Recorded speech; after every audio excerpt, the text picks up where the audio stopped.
What's up, YouTube? It's your boy DP with DP Excellence Boxing coming back at you with another one. Today, I want to give you my top 5 pound for pound list, my favorite fighters. But first, y'all gotta do me a favor and go over and subscribe to the channel. I'm getting a ton of views lately, but the subscribers is still at 95 or 97 right now. So I need y'all to go over there, subscribe to the channel, keep checking out these dope videos. So first off, I'm gonna start with my boy, of course, Money Mayweather, the one that I witnessed myself, his whole career.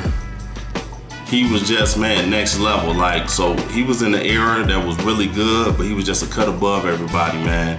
His technical skill and in the lower weight classes, his punching power and his ability to get people up out of there. But then he just became a defensive wizard. He always had that defense in him, but once he moved up in weight, he knew he couldn't get people out there at the heavier weights like he used to. He had brittle hands. His hands would start breaking a lot. So he just changed his whole game and modeled it and just became, man, almost untouchable and hard to hit. As you can see, we got one highlight of him getting hit against Shane Mosley, and that's the one everybody talks about. He could stand in front of you and just not get hit, man, and swim without getting wet, man, as they used to say.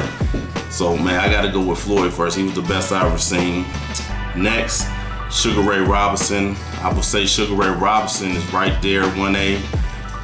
Roger Mayweather, Floyd's uncle, I heard him say one time in an interview that Sugar Ray Robinson was the only person that you could probably put in front of Floyd, because he started his career with 100 wins before getting the loss to Jake LaMotta.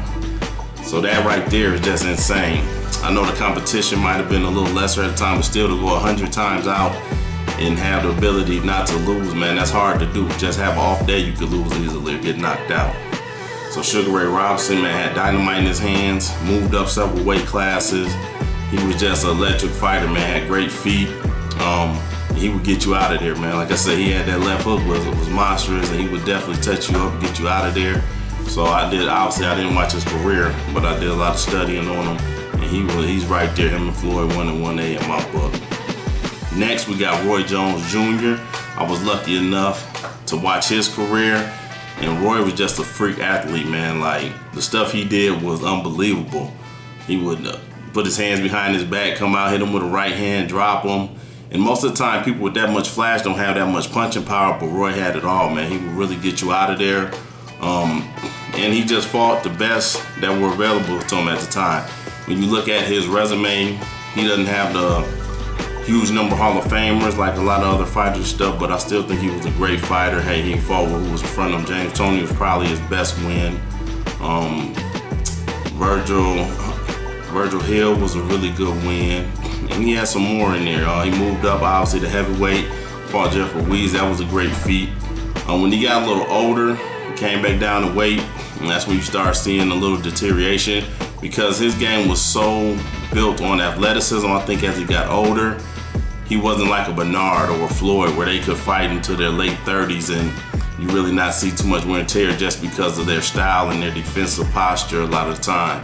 So, you know, as he came back down to Glenn Johnson, first Tarver stopped and then Glenn Johnson. So that was a big issue for him as he got older, but that doesn't take away his prime. His prime is one up there with anybody in history. Next, my boy Sweet Pea Pernell Whitaker. Pernell Whitaker was one of the slickest boxers ever, man. Don't get enough credit. Man, I love watching Sweet Pea. I was a youngin', man, watching Sweet Pea do his thing. His defensive ability is right there. Him and Floyd, 1 and 1A, man. Just they could stand in front of you, not get hit. Super slick. Had a pretty explosive punching power at a lower weight class, man. He was just fun to watch and a really good boxer that don't get enough coverage, man, to me. You know, he was a guy that I thought beat Oscar De La Hoya, got the decision, but we all know how boxing is and how they do in boxing, man. So that was just one of the things that you take the good with the bad when it comes to boxing, man. But I definitely thought he outboxed Oscar, and that would have been a really big win for him in his career. And last on my list, I got the great Muhammad Ali. Man, what can we say about him, man? We go on for days. When he started out, young Cassius Clay, man, the athleticism at his size, about 6'2", and 220, 215, was just off the charts. He was really the first of his kind with that type of athleticism and size. The feet on him, man, the hand speed was just explosive. He was definitely knocking people out up there in heavyweight, man. I remember watching the video where Floyd Patterson was older, man, but he just destroyed. Floyd Patterson was a great fighter in his own right during his time. Obviously the Frazier Wars, George Foreman probably was his most impressive. It was after the layoff due to him not going into the draft. He came back, and a lot of people thought he was crazy for taking that fight because George was destroying people, man. And he had a lot of people scared and shook, man. So people thought Ali was crazy for taking that fight. And he went in there with his rope-a-dope strategy, man, and pulled it off. Man, stopped George. And obviously George went on to be, in later years, regain the title and become a great champion itself, man. So that's just one of the biggest legends in his career, man. He had so many great wins. Like I say, him and Ken Norton had some wars. Joe Frazier, obviously, Foreman, and the list goes on, man. He was just a dynamo in the ring. And that personality, I think a lot of these fighters now got a lot of their personality from Muhammad Ali, and talking his talk and walking the walk at the same time. So, man, he was just a pleasure to study up on and watch. Obviously, it was before my time. I did a lot of studying on him, and he really impacted boxing, man. He probably had the biggest impact out there on boxing. So that's my top 5 list, man. Y'all let me know what you think. Tap in, join the conversation, and give me your top 5. Let me know your opinion, man, and who you thought was the best, and go from there, man. I really appreciate everybody tapping in. I've been getting a lot of comments lately. Man, y'all make sure y'all show me the love on the subscriptions too. That's what we need, man.